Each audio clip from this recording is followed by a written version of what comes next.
मीठे बाबा हमें कहते हैं कि सतयुग में माया प्रकृति सब हमारी दासी होंगे। प्रकृति भी हमारी दासी के रूप में हमारी सेवा करेगी। लेकिन अभी क्या हाल है? अभी तो हम गुलाम हैं है ना। और बाबा कहते हैं कई बच्चे भी जैसे इतनी दुबन में हैं, जैसे पूरा दुबन में फंसा हो, बस पूंछ निकली हो, इतना दुबन में है इतना माया की चपेट में है। ऐसे तो नहीं बैठे हैं। हाँ, बैठे हैं। अगर कोई दुबन में होता है उसको मालूम होता है मालूम भी नहीं होता ना। तो बाबा हमें कहते हैं इतना माया प्रकृति के अधीन है अभी।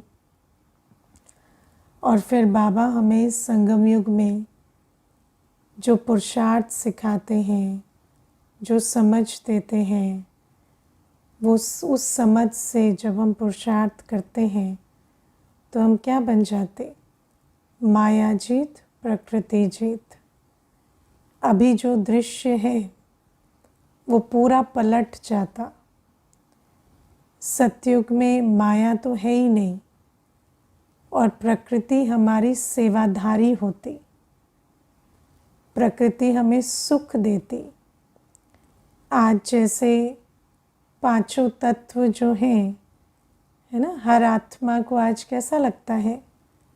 पांच तत्व मेरे फ्रेंड हैं, ऐसा लगता है? पांच तत्वों के प्रति कैसा लगता है कि इनसे बच के रहना है, पता नहीं कब क्या हो जाए।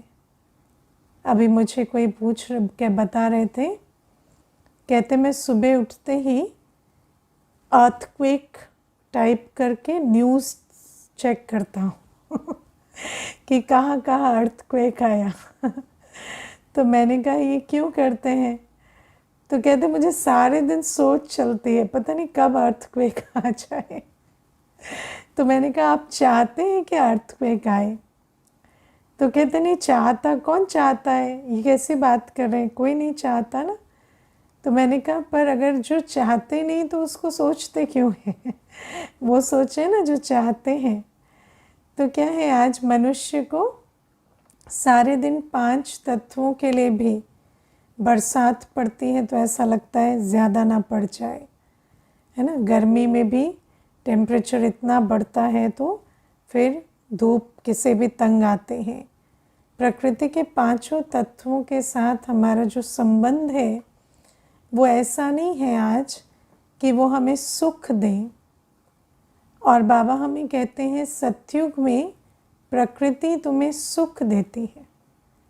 आप लोगों ने वो मुरली सुनी है जिसमें बाबा सुखदायी प्रकृति जो सतयुग में होती उसका वर्णन करते हैं। किस किस को याद है सुखदायी प्रकृति का वर्णन?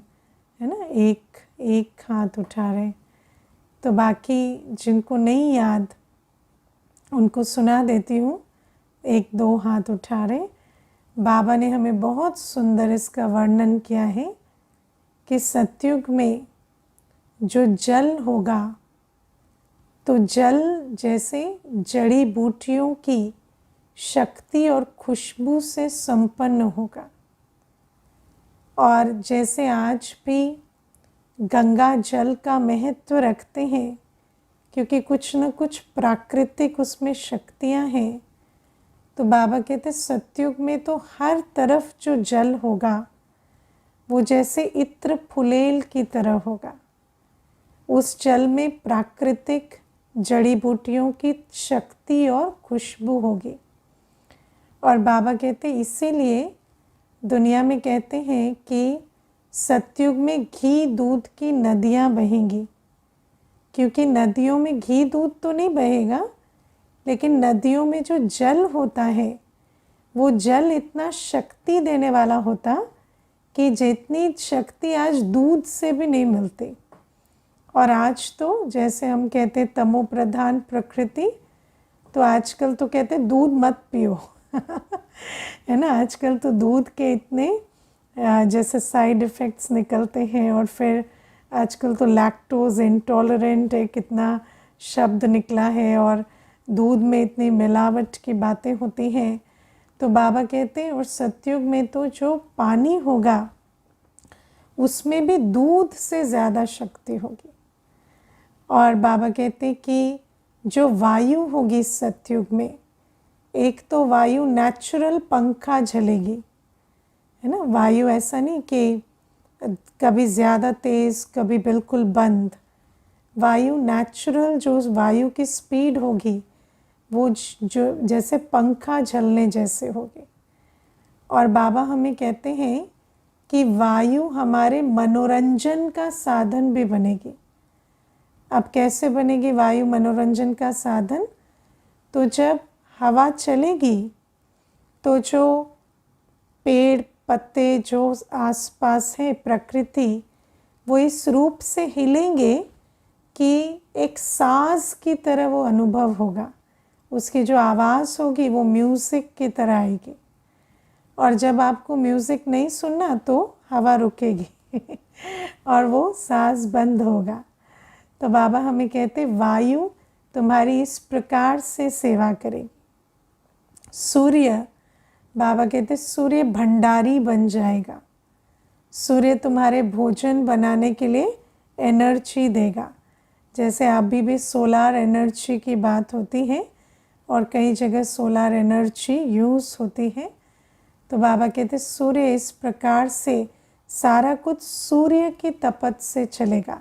जितना भी भोजन आदि बनेगा वो ईंधन सूर्य से आएगा। फिर बाबा कहते पृथ्वी, पृथ्वी एक तो तुम्हें इतने अच्छे रसदार फल देगी कि तुम्हें नमक चीनी की आवश्यकता नहीं पड़ेगी। हमारे भोजन में बाबा कितना सुंदर समझाते हैं कि जैसे टमाटर अभी भी क्या होता है, नेचुरल खटाई देता है ना। मैं तो पता नहीं लोग कई प्रकार से खटाई यूज़ करते हैं, लेकिन हम तो हमेशा टमाटर की ही खटाई डालते हैं क्योंकि कोई भी चीज़ ऐसे जो नेचुरल खटाई होती है तो फिर कुछ और क्यों यूज़ करना।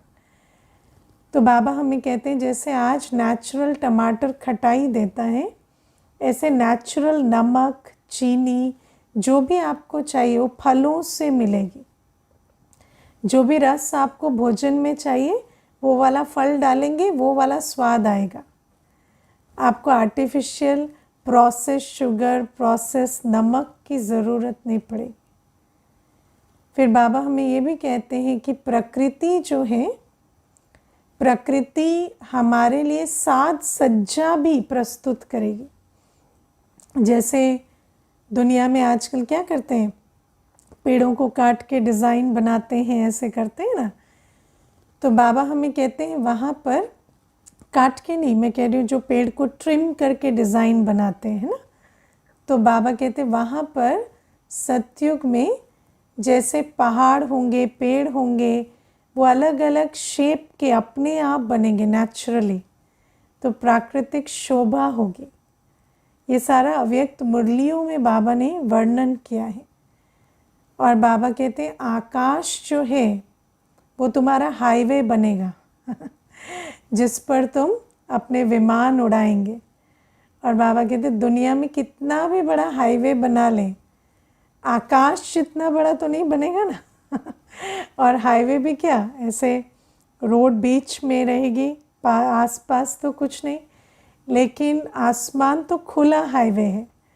और बाबा कहते हैं उसमें कितनी भी आप पुष्पक विमान चलाओ, एक्सीडेंट फ्री, कहीं भी एक्सीडेंट नहीं होगा। 8 वर्ष का बच्चा भी पुष्पक विमान चलाएगा तो कभी एक्सीडेंट नहीं होगा। तो बाबा कहते हैं इस प्रकार से प्रकृति तुम्हें कल सुख देगी, इस प्रकार से प्रकृति तुम्हारी सेवा करेगी। और बाबा ने तो ये बताया ही है कि समुद्र रत्नों की थालियां भर भर के देगा, है ना। आज तो मनुष्य सोने के लिए, हीरे के लिए कितनी माइनिंग करता है, कितना कुछ करता है, फिर उसे निकालता है खदानों से, लेकिन तब ऐसा नहीं, तब तो प्राकृतिक प्रकृति ही जैसे सोने हीरे की एकदम पेश करेगी। इतना हमें आज तो पानी के लिए भी कितना खोदना पड़ता है, ऐसा नहीं, वहाँ प्रकृति झोली भरेगी। तो बाबा हमें कहते हैं कि ऐसी सुखदाई कल प्रकृति होगी हमारे लिए। और ऐसी सुखदाई प्रकृति किसके लिए होगी? जो आज प्रकृति जीत माया जीत बनेंगे, है ना। पहले माया जीत बने तो प्रकृति जीत भी बने। अब कैसे बने हम माया जीत प्रकृति जीत? तो आप देखो, हम जब प्रकृति की बात करते हैं तो प्रकृति का जो छोटा सैंपल है वो हमारा ये शरीर है। ये शरीर जैसे प्रकृति का एक बैग है, 5 तत्व इस शरीर में उसी प्रपोर्शन में है जितने प्रकृति में है। तो बाबा कहते पहले तो इन इंद्रियों को जीतो और अपने आप को, आत्मा पर जो विकारों का, माया का आधिपत्य है उसको ख़त्म करो।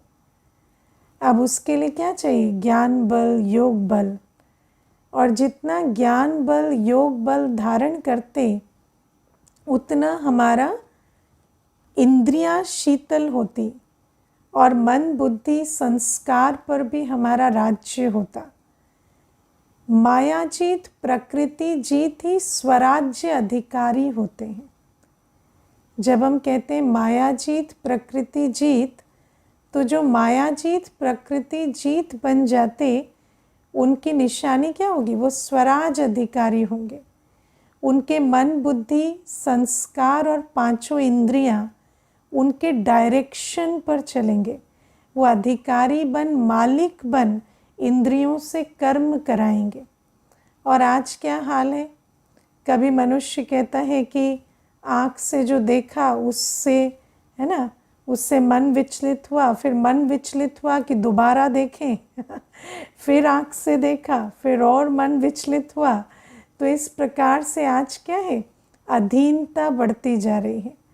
आज आप देखो, सारे दिन मनुष्य आत्मा को ये 5 विकार जैसे, है ना, ये अपने राज्य से चला रहे हैं।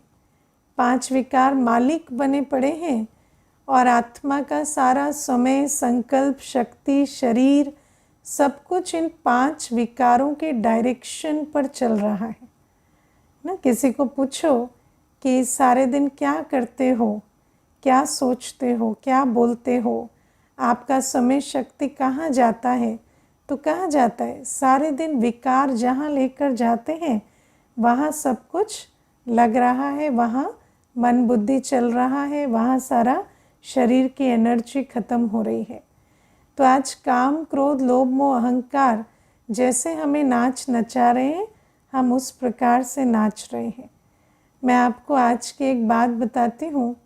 एक भाई आए तो थोड़ा ऐसे ना हेल्थ वाइज थोड़े जैसे लग रहा था गुड हेल्थ में नहीं है। तो जब आए तो एक एल्बम लेकर आए थे और मुझे अपनी फ़ोटो दिखाने लगे कि 4 महीने पहले मैं कितना स्वस्थ था, मैं कितना गुड लुकिंग था तो मुझे दिखाते कि देखिए ये मेरी 4 महीने पहले की फ़ोटोज़ हैं, मैं ऐसा दिखता था और मेरी इतनी अच्छी पर्सनालिटी थी। और फिर कहते आप सोच रहे होंगे कौन सड़क से उठ के चला आया है, तो मैं ऐसा नहीं दिखता हूँ, मेरी ये ओरिजिनल पर्सनालिटी है और अभी मैं ऐसा दिखने लगा हूँ क्योंकि मुझे डिप्रेशन हो गया है, मुझे शरीर में तकलीफ़ आ गई है। तो मैंने कहा कि ये एल्बम हर जगह लेकर जाते हो? तो कहते हाँ तो मैंने उनको कहा कि आप मुझे ये जो तस्वीरें दिखा रहे थे ये क्यों दिखा रहे थे? तो मुझे कहते कि आप सोच रही होंगी ना ऐसा दिख रहा है भिखारी जैसा, इसको कौन अभी अटेंड करेगा। तो मैंने कहा अगर मैं सोच रही हूँ तो वो आप क्यों सोच रहे कि मैं क्या सोच रही हूँ। और अगर मैं सोच रही हूँ तो मैं बोलूँगी उस हिसाब से, मैं आपको उस हिसाब से जो भी मुझे अटेंड करना होगा नहीं करना होगा। आपको क्यों फ़र्क पड़ता है कि मैं क्या सोच रही हूँ? तो मुझे कहते हैं मुझे हर किसी के सोचने से फ़र्क पड़ता है। तो मैंने कहा अभी जॉब वॉब तो है नहीं, तो सारे दिन क्या करते हो? तो कहते हैं यही सोचता रहता हूँ, ये क्या सोच रहा है, वो क्या सोच रहा है, वो क्या सोच रहा है। तो आप सोचो कि आज मनुष्य की क्या हालत हो गई है कि देहाभिमान, सारे दिन अपमानित महसूस करना, सारे दिन दूसरे को ये बताना कि तुम जो सोच रहे हो वो मैं नहीं हूँ, इसी में सारा दिन जा रहा है। किसी का सारा दिन विकार में, काम विकार में, उन्हीं संकल्पों में, उन्हीं बातों में, उन्हीं चक्करों में जा रहा है। कोई क्रोध में इतना जल और जला रहे हैं कि सारा दिन उनका उसमें जा रहा है। लोभ वाले है ना, सारे दिन पैसा कैसे आए, पैसा कैसे बनाए, हर एक से मिलते हैं तो सोचते ये पैसा दे देगा, ये कितना दे देगा, वो कितना दे देगा। संबंध में आ रहे हैं, संपर्क में आ रहे हैं, बस यही लगन है कि इससे कितना पैसा मिल जाए, उससे कितना पैसा मिल जाए, है ना। तो आप सोचो कि है ना, मोह वाला भी ऐसे ही है। सारे दिन इसका फ़ोन चेक करो, उसका फ़ोन नहीं आया, वो मुझे मिस नहीं कर रहा, वो मुझे पूछ नहीं रहा, मेरा तो कोई है नहीं, इस प्रकार से सोचते रहते हैं। तो बाबा हमें कहते हैं अभी इन 5 विकारों ने हमें निकम्मा बना दिया है कोई काम के नहीं रहे। बाबा कहते हैं ना, मेरे बच्चे जो देवता थे आज कोई काम के नहीं रहे, क्योंकि 5 विकारों के कारण जो भी हमारा तन है, संकल्प शक्ति है, धन है, संबंध की शक्ति है, गुण है, विशेषताएं हैं, वो तो किसी भी क्रिएटिव या प्रोडक्टिव या कल्याणकारी काम में लग नहीं रहे। हम एक एक आत्मा, आप सोचो विश्व कल्याण, मैं समझती हूँ ब्रह्मा बाबा ने तो विश्व कल्याण का 60% खुद ही कर दिया बाकी दादियों ने कर दिया, मम्मा ने कर दिया हमारे लिए बच्चा ही ज़्यादा क्या है। लेकिन वो भी इतने सारे बच्चों से मिल के नहीं हो पा रहा। जबकि आज सोचो टेक्नोलॉजी क्या, सुविधाएं क्या, हर प्रकार की चीज़ें आज अवेलेबल हैं, लेकिन फिर भी विश्व कल्याण नहीं हो रहा। फिर भी ये जो विश्व कल्याण का रहा हुआ कार्य है, सतयुग का जो पर्दा उठना चाहिए वो उठ नहीं पा रहा। क्यों? क्या कर रहे हैं बच्चे, है ना। तो बाबा कहते सिर्फ पूंछ बची, पूरा अंदर माया के घुसे पड़े हैं, है ना। तो सारे दिन इन आँखों को, इन कानों को, इस ईगो को, इन विकारों को, उसी को तृप्त करने में लगे हुए हैं। और बाबा कहते हैं इतना विकार जो है वो हमारे जीवन को चलाते हैं कि कभी आकर्षण कभी विकर्षण, इन 2 चीज़ों में फंसे रहते हैं। अब आकर्षण और विकर्षण दोनों एक सिक्के के 2 पहलू हैं, है ना। जहाँ आकर्षण होगा वहाँ विकर्षण होगा। कभी तो आँख का चक्कर कैसा है, सोचेंगे ये देखें, ऐसा होना चाहिए, ये दृश्य ऐसे माहौल में रहे, ऐसे दृश्य हमारे सामने रहे, है ना। और फिर जब ऐसे आकर्षण में आँखों के पड़ते हैं तो फिर आँखों का मन के साथ इतना गहरा संबंध हो जाता है कि कोई भी चीज़ जो अच्छी नहीं लगती वो फिर मन से छूटती नहीं। आँखों से देखी और फिर मन उसके कारण बीमार हो जाता, है ना। आँखों के इतने गुलाम बन गए। क्यों? क्योंकि सारा रस जो है वो इन शरीर की इंद्रियों से लेना चाहते हैं। आँख, कान, नाक, मुख, त्वचा, इससे आत्मा रस लेना चाहती है।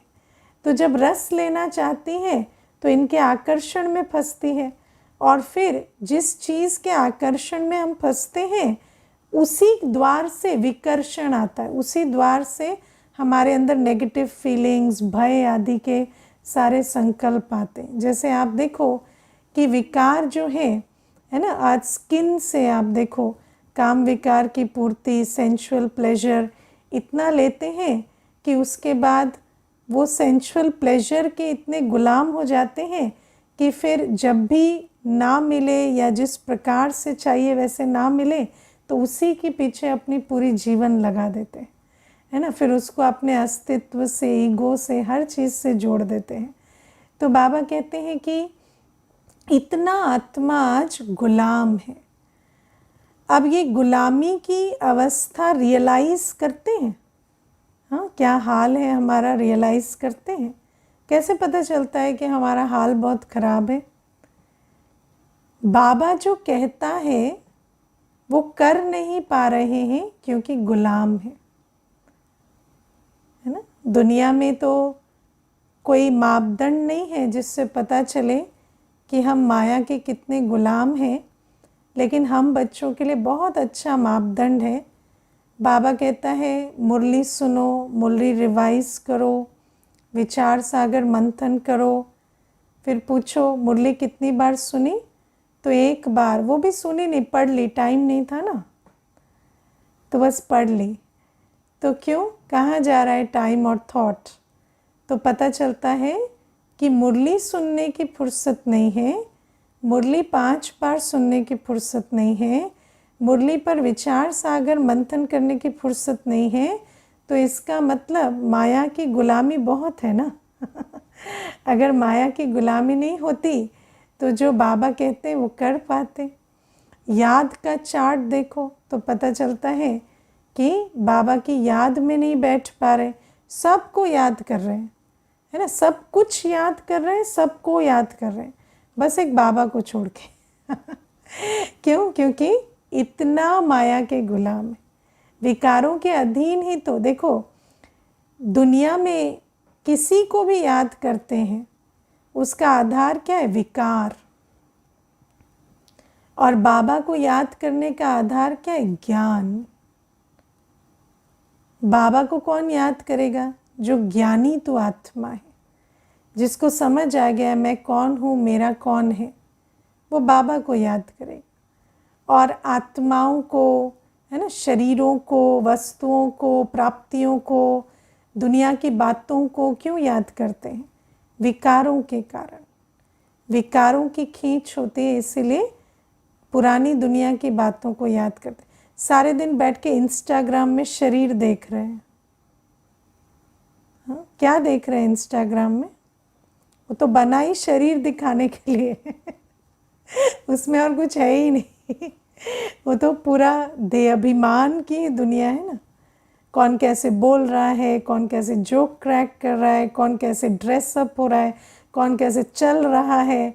तो ये क्या है? शरीरों को देख रहे, और उसको देखने की फुर्सत मिलती है, लेकिन विदेही बाप को देखने की फुर्सत नहीं मिलती। क्यों? क्योंकि इतना विकार है अंदर। विकारों के कारण बाबा की याद नहीं रहती। पवित्र पवित्र चाल चलन अच्छी नहीं लगती, विकारी चाल चलन अच्छी लगती है। दुनिया में आप पवित्र चाल चलन में रहेंगे, आपके मित्र संबंधी बढ़ते हैं, घटते हैं? हाँ, घट जाते हैं। है ना। आप सिर्फ, मुझे एक बार एक बहन कहती है, मैंने सिर्फ अपने मित्र संबंधियों को इतना बोला कि मैं गॉसिप नहीं करूँगी, माना किसी के बारे में निंदा नहीं करूँगी, निंदा नहीं सुनूंगी। वो लोग और मुझसे बात नहीं करते, क्योंकि जो निंदा नहीं करेगा, निंदा नहीं सुनेगा, उससे क्या बात करनी है। तो दुनिया में आप देखो, सारे संबंधों का आधार क्या है आज? पतितपना। तो पवित्र क्यों नहीं बन पा रहे? क्योंकि जो रग दुनिया के आत्माओं में है, वही रग विकारों के अपने अंदर है। तो इसीलिए पवित्र देखना, सुनना, बोलना, संबंध, संपर्क वो नहीं हो पा रहा। क्योंकि ऐसा लगता है, देख एक चीज़ आप इसको अंडरलाइन करना, अगर आप फुल्ली कन्विंस्ड हैं कि पवित्रता मेरी नेचर है, तो आपको कोई दूसरा अगर अपवित्रता की खींच भी है ना, उसको आप उससे डिस्टर्ब नहीं होंगे, है ना। जैसे मुझे एक बार एक माता कहती थी, मेरे युगल बहुत तड़पते हैं विकारों के लिए। तो मैंने कहा वो तड़पते हैं प्रॉब्लम नहीं है, आप उस तड़प को पहचान पाते वो प्रॉब्लम है। आप भी तो फील कर पा रहे हो ना कि वो तड़प रहे हैं। तो वो जो आप देखो, एक छोटा बच्चा होता है, पवित्र होता है, तो उसको विकारों की किसी की तड़प थोड़ी समझ में आती। उसको किसी की विकारी खींच उसको समझ नहीं आती। और इसीलिए एक बच्चा पवित्रता में बहुत आराम से रहता है, उसके प्रति भी कोई जोर नहीं डालता पतित बनने का। क्यों? क्योंकि उसके अंदर जो पवित्रता है उस आधार से वो दूसरे की अपवित्रता से बिल्कुल जैसे अनभिज्ञ है। वो भी 100% नहीं कह सकते, क्योंकि बच्चे के अंदर भी पतित संस्कार होते। लेकिन आज अगर हम पुरुषार्थ से पवित्र बने तो अपवित्र संसार या अपवित्र संबंध हमारे प्रॉब्लम नहीं रहेंगे। लेकिन वो प्रॉब्लम क्यों बनते हैं? क्योंकि जिस रग से वो परेशान है वो रग हम में भी है अभी। तो संपूर्ण पवित्रता हमें नेचुरल नॉर्मल क्यों नहीं लगती? क्योंकि वो जो विकार है वो अभी अंदर से खत्म नहीं हुए, है ना। और मैंने ऐसी आत्माएं अपने जीवन में देखी। हम लोग ज्ञान मार्ग में चले तो कैसे चले? ऐसी आत्माओं को हमने देखा जो इतनी पवित्र स्वरूप थे कि उनके सामने हमें जैसे अनुभव हुआ कि पवित्रता ही हमारी ओरिजिनल नेचर है। तो आप सोचो कि एक पवित्र आत्मा जब होती है तो दूसरे की अपवित्रता उसको विचलित नहीं करती, लेकिन उसकी पवित्रता से दूसरा प्रेरित होकर पवित्र बनता है। क्योंकि एक पवित्र आत्मा एक आईने की तरह होती है जिसमें आत्मा अपनी असली सूरत देख लेती है। तो बाबा कहते हैं कि ये जो संपूर्ण पवित्रता की धारणा क्यों नहीं होती? क्योंकि अपनी विकारी रग खत्म नहीं हुई। सेवा, है ना। सोचो, हर आत्मा, आज ब्रह्मा बाबा ने, एक अकेली आत्मा ने अपना इनिशिएटिव लेके या अपना बीड़ा उठाकर ब्रह्मा बाबा ने इतने बड़े यज्ञ की स्थापना की श्रीमत पर। वो जो श्रीमत है वो हमें भी मिलती है, लेकिन हम उतना तन मन धन से बलिहार क्यों नहीं जाते? क्योंकि विकारों की रग है। वो विकार हमारा तन मन धन कहाँ ले जा रहे हैं, है ना। पतित कार्यों में लगता है हमारा तन मन धन, देह और देहधारियों में लगता है। तो कैसे पता चलता है हम बहुत गहरे दुबन में हैं?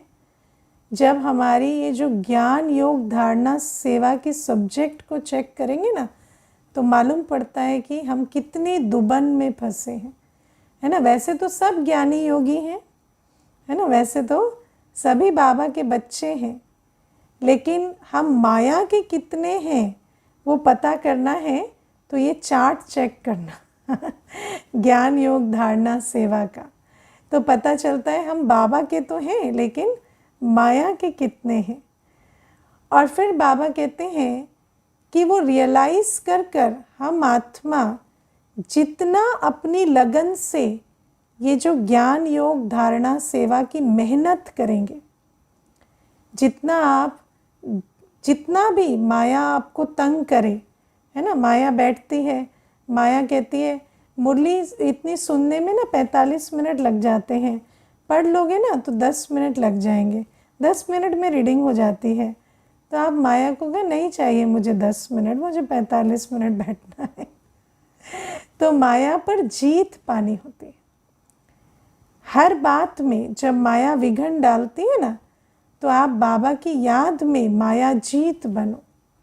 याद में कितना भी विघन डाले, है ना। मैंने जब याद का चार्ट बढ़ाना शुरू किया, शुरू की बात मैं आपको बता रही हूँ, तो उस समय मैं क्या करती थी, मैं प्रण ले लेती थी कि मुझे आधा घंटा योग किए बिना नहीं उठना है ना। मुझे कितनी देर बैठना है वो नहीं, जब मेरा योग आधा घंटा होगा तो मैं उठूंगी। तो माया कितना भी तंग करती थी ना, मुझे पता है अगर 1 घंटा भी माया तंग करेगी तो भी मुझे आधा घंटा उसके बाद बैठ के उठना है। तो माया भी तंग हो जाती थी और चली जाती थी और योग लगता था। और अगर आप टाइम फिक्स करेंगे मुझे 1 घंटा बैठना है तो माया 1 घंटा तंग करेगी।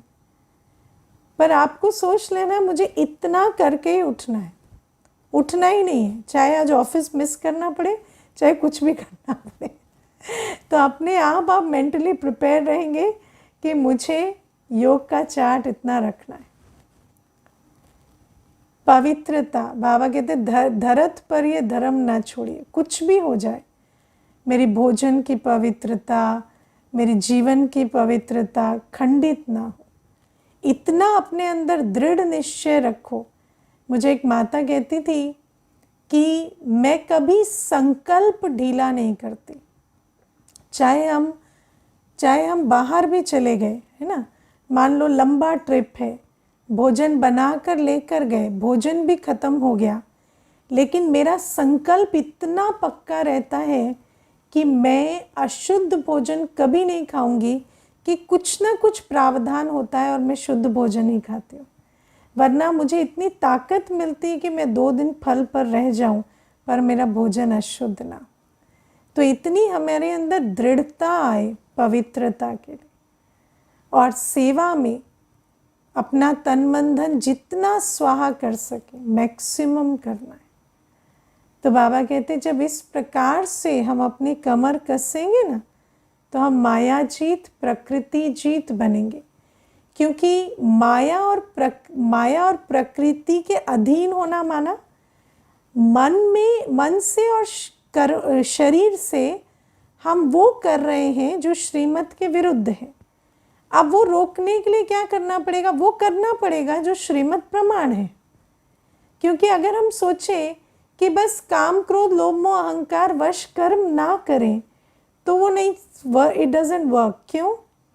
क्योंकि अगर ये नहीं पता क्या करना है तो क्या नहीं करना है, वो सोचने से ये बातें जाती नहीं है ना। जैसे मनुष्य आत्मा अपने मन को मनमना भाव नहीं करेगी तो मन जो विकारी संकल्पों में, व्यर्थ संकल्पों में रमण करता है वो ज़रूर होगा।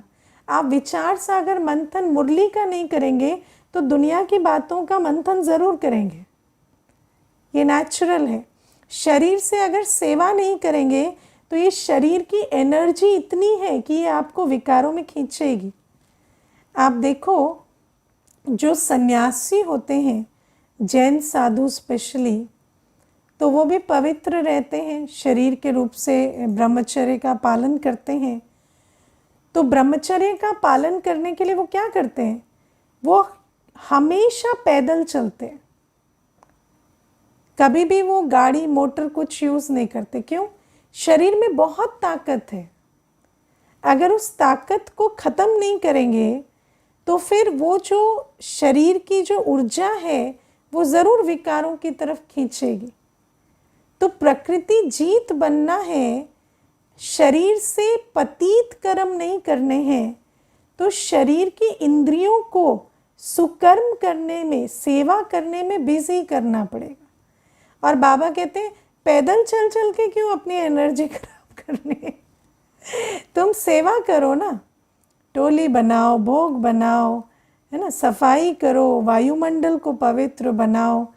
जानकी दादी जी कभी भी कर्म योग शब्द पसंद नहीं करते थे।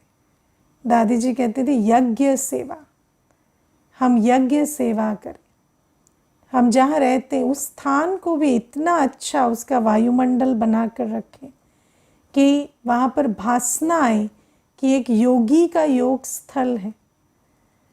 तो बाबा कहते इतना जब अपने तन को बलिहार करेंगे, है ना, संबंध को बलिहार करेंगे, जिससे भी मिले इतनी अच्छी स्थिति में, स्वरूप में रहें कि आपके मुख से, आपके चाल चलन से उनको सिर्फ बाबा का परिचय मिले।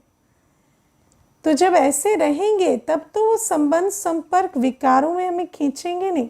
आप सोचो कि एक आत्मा जो विकारी है वो भी देवता की मूर्ति के सामने जाती है तो उसको विकारी संकल्प नहीं आते। क्यों?